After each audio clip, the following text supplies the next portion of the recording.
প্রতিবেশী হিংসা করবেই, এটা খুব স্বাভাবিক ব্যাপার। পরিবেশের উপর যাদের দখল নেই তারা অন্যের ভালো কখনো দেখতে পারে না, হীনমন্যতায় ভোগে আর তার থেকে হিংসা করে। তা আমি প্রত্যেকে বলবো, আপনারা যারা দেখছেন স্বস্তি বার্তা, যারা দেখেন, প্রতিবেশী হিংসা করলে, প্রতিবেশী দেখে জ্বললে আপনার এতে লাভ, বরঞ্চ নিজেকে আরো বেশি সুন্দর করে গুছিয়ে নেওয়া যায়, নিজেকে আরো বেশি সুন্দর করে এগিয়ে দেওয়া যায়। তো আজকে বলবো, যারা দেখছেন স্বস্তি বার্তা, দেখেন স্বস্তি বার্তা, প্রত্যেকে বলবো যে জীবনে যদি দেখেন প্রতিবেশী আপনার সঙ্গে হিংসা করছে, কি করবেন? সেই সময় বেশি করে আত্মবিশ্লেষণ করে দেখবেন নিজের ভুলটা কোথায়। আর সেই প্রতিবেশীর সঙ্গে মোটেও গন্ডগোল করতে যাবেন না, এতে কিন্তু অশান্তি বাড়বে।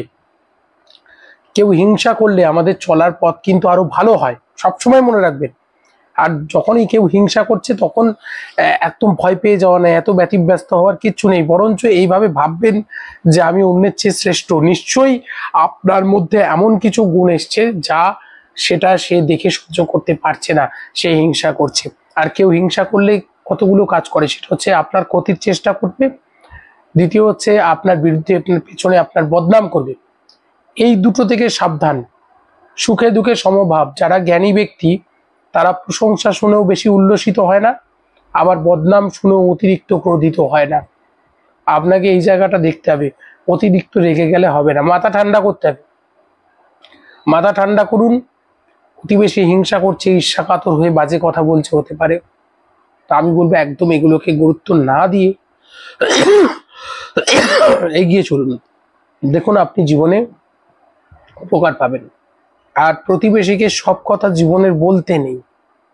যারা অন্যকে সহজে বন্ধু ভেবে জড়িয়ে ধরে সব কথা বলেন তারা জীবনে কিন্তু কেবল দুঃখ পাবেন। তা আমি বলবো এরকম করবেন না, সকলকে সব কথা বলার দরকার নেই, এইগুলো প্রত্যেকে করবেন। আর টাকা আপনার পেছনে দৌড়বে, আপনি টাকার পেছনে দৌড়বেন না। আপনি কাজের পেছনে, আপনি আপনার প্যাশনের পেছনে দৌড়ুন, টাকা আপনার পেছন পেছন দৌড়বে। আর যারা টাকাই জীবনের ধর্ম, অর্থ, কাম, মোক্ষ ভাবেন, তাদের জন্য টাকাই সবকিছু নয়। জীবনের আসল উদ্দেশ্য কি জানেন? শান্তি লাভ করা। আপনি জীবনে কতটা সফল হয়েছেন কি করে বুঝবেন? আপনি কটা মানুষকে শান্তি, আনন্দ দিতে পেরেছেন, এটি বলে দেবে আপনি কতটা জীবনে সফল। তা প্রত্যেকে একদম সুন্দর করে সফল একটা জীবন লাভ করি আমরা। আসুন আমরা প্রত্যেকে শান্তি পাই, এটি আমাদের লক্ষ্য হোক।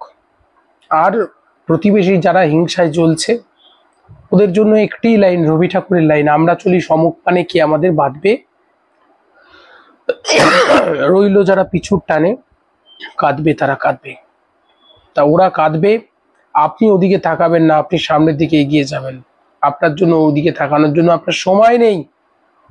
তা এগুলোই বলবো। আর হিংসা করে কোনোদিন আলটিমেট জয়লাভ করা যায়নি। যারা হিংসা করে তারা পিছিয়েই যায়, যারা অন্যকে অনুপ্রেরণা দেয়, উৎসাহ দেয়, তারা জীবনে এগিয়ে যায়। আর যারা হিংসা করে, ঈর্ষা করে, তারা জীবনে পিছিয়ে যায়। আর আপনাকে কেউ যখন হিংসা করছে, ভেঙে না পড়ে বেশি করে সাবধান সেই সময়, কারণ বিপদ যে কোনো দিক থেকে যে কোনো সময় আসতে পারে। সাবধানে থাকুন, ভালো থাকুন, এগুলোই বলবো। সচেতন থাকুন। দেখা হচ্ছে পরবর্তী পর্বে। সঙ্গে থাকুন, স্বস্তি বার্তার সঙ্গে থাকুন।